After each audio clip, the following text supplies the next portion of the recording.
Proud Pawan Singh पे था ना, आज उतना ही सर मारा है कि आज चुनाव चल रहा है तो आपको याद आए पवन सिंह, पति याद आ रहे हैं। बड़ी बेशर्म हो भाई, पाप का पराकाष्ठा पार कर गए हो। हाँ ठीक है, चमचागिरी एक हद तक सही लगता है। वहाँ पे बैचलर जैसा हम लोग तो रहते हैं। हैं, बैचलर की तरह रहते थे? तुम्हारे बाप का घर था कि बैचलर की तरह रहते थे? घर उसका, पति उसका, मालकिन वो, मालकिन छी, थू है ऐसे इंसान पे। ऐसे इंसान के गले में सरस्वती वास करती है। तो पत्नी को बुला के यूज किए, उसके बाद दूसरी लड़की को लेके होटल गए। नहीं, आप बताइए, इस तरीके से भी अत्याचार होता है? इस महिला का ना कोई गलती है, ना कोई केस है, ना कोई वारंट है। वो अपने पति के घर जाती है तो उसका पति इतना बड़ा वुमनाइजर है कि उसको पुलिस से खिंचवा के थाने में बंद कराने के लिए कुछ इस तरीके से पूरा पुलिस का काफिला भेज देता है। इतना बड़ा पैसा वाले, अरे कोई साथ नहीं देगा।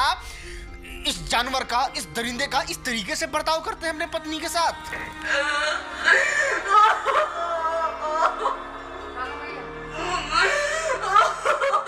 भैया बर्बाद कर दिया, ये आदमी हमको बर्बाद कर दिया भैया। बताओ, ज्योति सिंह इतना फूट फूट के रो रही है, वो जहर खाने की बात कर रही है, वो अपने घर से लाश निकालने का बात कर रही है, लेकिन फिर भी उस लाश को गिद्ध की तरह नोचने वाले उनके पवन सिंह के भाई ऋतिक सिंह का जरा बयान सुनो। ये सुनने के बाद आपका खून खौल जाएगा। वकील को ला के लाइव में कानून पाद रहे हैं। का डिग्री है मेरे पास, मैं एक वकील भी हूँ। म्यूचुअली कोई भी डिवोर्स फाइल किया है कोर्ट में, वो मामला पेंडिंग है, तो ये तो हिंदू मैरिज एक्ट के अंतर्गत लिखा हुआ है कि पहला डिवोर्स का रिक्वायरमेंट ही होता है कि आपको सेपरेट रहना है। जी जी, ये पहला लॉ ही है। लॉ कहता है कि किसी भी कंडीशन में आप किसी को साथ रखने के लिए मजबूर नहीं कर सकते। वकील साहब, उस डिग्री का बनाइए बत्ती और उसको डाल लीजिए अपने पिछले पॉकेट में। आप जो हिंदू मैरिज एक्ट कानून का जो पाठ पढ़ा रहे हैं, लोगों को बेवकूफ बना रहे हैं, हम आपसे पूछना चाहते हैं, आंख में उस समय लकवा मार गया था, आंख में उस समय कोई जूता डाल दिया था बालू सहित, जो आपको नहीं दिखा था कि जब सेपरेट रहना है तो फिर पवन सिंह ने क्यों बुलाया था ज्योति सिंह को चुनाव प्रचार करने के लिए? वो क्यों सिंदूर लगाए थे ज्योति सिंह को? वो क्यों धूप में घुमा रहे थे इस तरीके से रोडे और नाली नाली? उस लड़की के पैर में छाला पड़ गया था, लेकिन फिर भी वो पवन सिंह के सपोर्ट के लिए दौड़ रही थी, घूम रही थी, पवन सिंह के लिए वोट मांग रही थी। उस समय आप कानून का ज्ञान नहीं दे रहे थे, और आज ज्योति सिंह अगर कुछ बात करने के लिए चली गई, कुछ डिसीजन लेने के लिए चली गई, तो आप कानून का पाठ पढ़ाने लगे कि सिक्योरिटी में दिक्कत हो जाता है। दोस्त, सच बता रहे हैं, आज से पहले जितना प्राउड पवन सिंह पे था ना, आज उतना ही सर मारा है कि बिहार में ऐसा कलंक है जो पूरे बिहार का नाक शर्म से झुका दिया, पूरे बिहार का मान सम्मान मिट्टी में मिला दिया। ऐसे ऐसे सुपरस्टार को पत्थर से मार के बिहार से बाहर निकाल देना चाहिए, कपार फोड़ के। ये आदमी नेता बनने का सपना देखता है, ये आदमी लाखों लोगों का लीडर बनने का सपना देखता है। भारतीय जनता पार्टी को पवन सिंह की वजह से बिहार में बाइकआउट कर देना चाहिए। बताइए, इस तरीके से रो रही है बाप बाप चिल्ला के। अगर आपके गांव में इस तरीके से आपके पटदार की बेटी रो देती तो आपका कलेजा फट जाता। आपके माथे के ऊपर, आपके दिमाग के ऊपर पता ना क्या दीवानगी समाया हुआ है कि आपको ये सब में भी मजाक और मजा दिख रहा है और कानून का पाठ पाद रहे हैं आप लोग। दोस्त, आज जिस तरीके से ज्योति सिंह ने पवन सिंह के बारे में अंदर की सच बताया है ना, वो विधायक तो छोड़ो, सांसद तो छोड़ो, बिहार का मंत्री तो छोड़ो, अगर ये बिहार के किसी छोटे से गांव के मुखिया ही बन जाएंगे ना, तो पंचायत के मैक्सिमम लड़की को बेच देंगे, या फिर हर लड़की पे, हर बहन, बेटी, भाभी, औरत पे ये गंदी नजर से देखेंगे। इस तरीके के छवि वाली व्यक्ति हैं। बताइए, इतना बड़ा बड़ा आरोप, ऐसा ऐसा आरोप लगता है किसी सुपरस्टार पे, वो भी उनका धर्म पत्नी के द्वारा, जो उनके साथ महीनों एक साथ एक कमरे में रही हो। लोग चुनाव था तो पत्नी को बुला के यूज किए, उसके बाद दूसरी लड़की को लेके होटल गए। जब चुनाव के बाद सब पूछता था ना कि चुनाव के बाद मैं क्यों आ गई अपने घर पे, क्यों आ गए, क्योंकि चुनाव के बाद 20 दिन बाद पवन जी हमारे सामने एक लड़की को लेके होटल गए थे। हम नहीं बर्दाश्त कर सकते थे पत्नी होने के नाते, इसलिए हम चले गए थे यहाँ से। और ये पवन जी इंसाफ करेंगे, करिए आप लोग। आप लोगों की भी बहन बेटी के साथ जब ये सब होगा ना, तब पता चलेगा आप लोगों को। 40 साल के पवन सिंह आज थोड़ा सा भी इज्जत मान सम्मान से रहते तो आज जिस लड़की के साथ कॉम्प्रोमाइज करने के लिए न्यूज आर्टिकल छपवाते हैं, जिस उम्र के लड़की का ढोड़ी खोद देते हैं खड़े मंच पे, वैसे उम्र के लड़की का आज शादी का टेंशन रहता और आज उनके सिक्योरिटी का टेंशन रहता। लेकिन आज अपने परिवार में ही तबाह हैं और आज अपने परिवार को ही इस तरीके से मेंटली टॉर्चर कर दिए हैं कि वो एकदम परेशान हो रही है और वो एकदम रो रही है। और इतना सब रोने देखने के बाद भी अगर आपको 1% भी पवन सिंह सही सही लगते हैं, तो नहीं है भाई, नहीं है भाई, नहीं है पवन सिंह सही। और इसलिए नहीं सही है क्योंकि एक आदमी गलत हो सकता है ना भाई, चार चार आदमी गलत हो जाए। पहली बार ये रीना रानी का जीवन तबाह कर देते हैं, उनको पैसा देके उनको अपने जीवन से बाहर निकाल देते हैं। नीलम देवी को इस तरीके से मेंटली टॉर्चर करते हैं, इस तरीके से परेशान करते हैं। वो औरत इतना ज्यादा पागल हो जाती है कि वो लास्ट में अपना जान पवन सिंह की हरकत की वजह से दे देती है। उसको लाइव नहीं आना होता है, उसको लाइव आने का अकल नहीं होता है, वो लाइव नहीं आती है, इसलिए पवन सिंह को कुछ नहीं होता। और ये आज जो लंबा लंबा बात कर रहे हैं और आज लंबा लंबा जो कानून पाद रहे हैं वो कहीं नजर नहीं आ रहे हैं आज नीलम देवी को न्याय दिलवाने के लिए। लेकिन आज ज्योति सिंह के मैटर में आके भाई के साथ लाइव में उल्टा पुल्टा बोल रहे हैं। और अक्षरा सिंह को ही देख लीजिए ना भाई, वो आज तक रो रही है, इस तरीके से धोखा दिए हैं, उनको भी बर्बाद करने का पूरा कोशिश जो है वो पवन सिंह कर दिए थे। आज तो वो लड़की थोड़ा सा मजबूत है, थोड़ा सा वो स्टैंड लेने वाली मुंबई की लड़की है कि वो आज स्टैंड ले चुकी है। और बात करें चौथे नंबर के बारे में, तो वो देखिए किस तरीके से आज घिरी काट काट के अरे बाप रे बाप करके रो रही है इस तरीके से। बाप रे बाप, नहीं भैया, हम अभी यहाँ से एक ही सड़क निकलेंगे, हमारा लास्ट जाएगा यहाँ से, आदमियों को बर्बाद कर दिया भैया, बर्बाद कर दिया, नहीं भैया।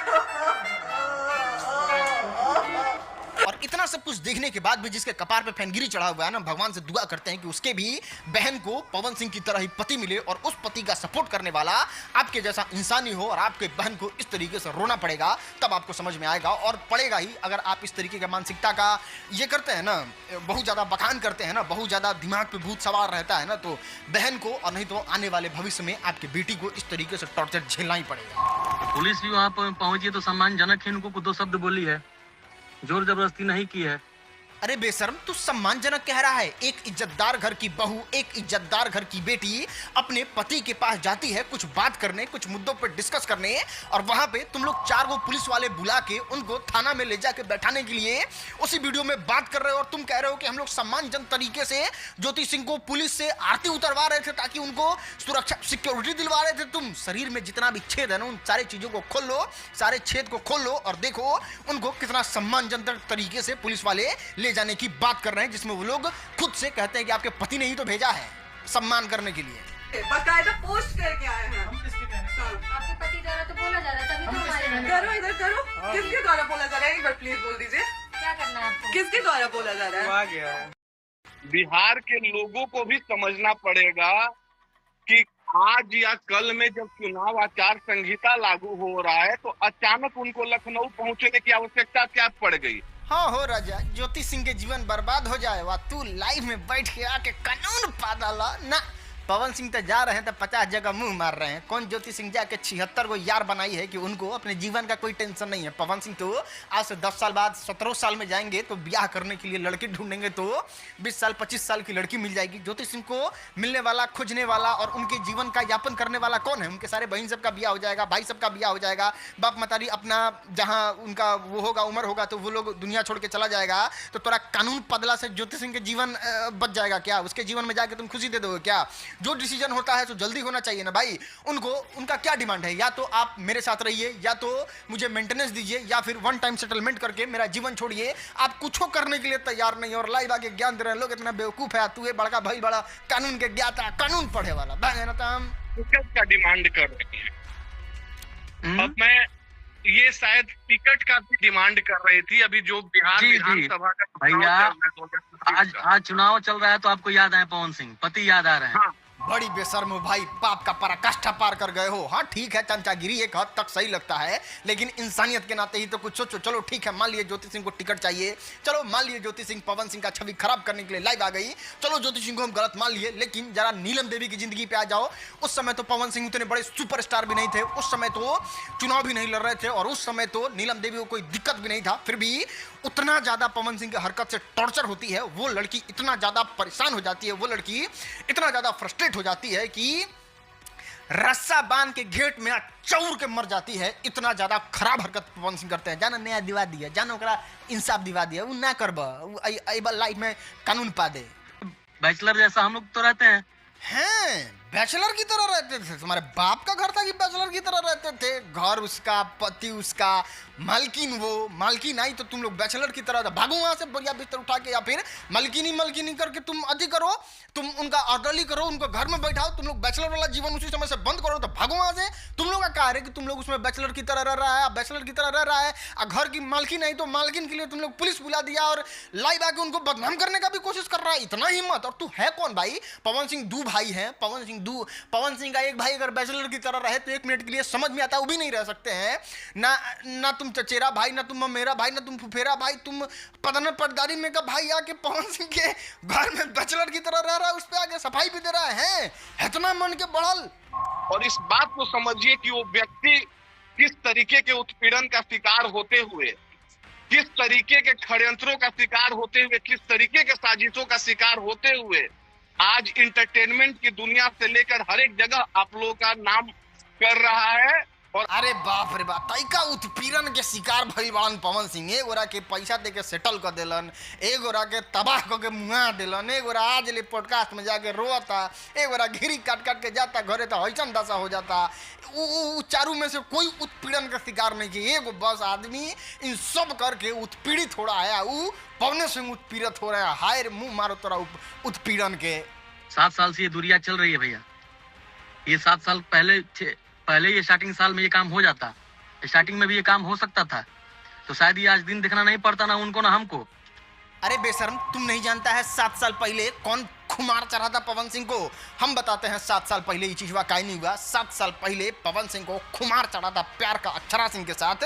वो रहते थे, वो शादी किए थे ज्योति सिंह के साथ, लेकिन सुतते थे जाके अक्षरा सिंह के साथ। और इस तरीके का कॉल रिकॉर्डिंग उनका और उनके भाई के साथ वायरल है, और वो कॉल रिकॉर्डिंग का पुष्टि भी उनके भैया के न्यूज में कर चुके हैं। उनको 75 जगह हीरोइन के साथ जाना है, तो उसके साथ शादी करना है कि आप मोनिका सिंह जी रहते तो हम ब्याह कर लेते, तो वो सब ना रही तब उस साथ 50 जगह रेस्टोरेंट में खाए की आदत हो गई बात, तो फिर निमन लगी। एक बार हो गया शेर मांस चख लिया, अब फिर तलाक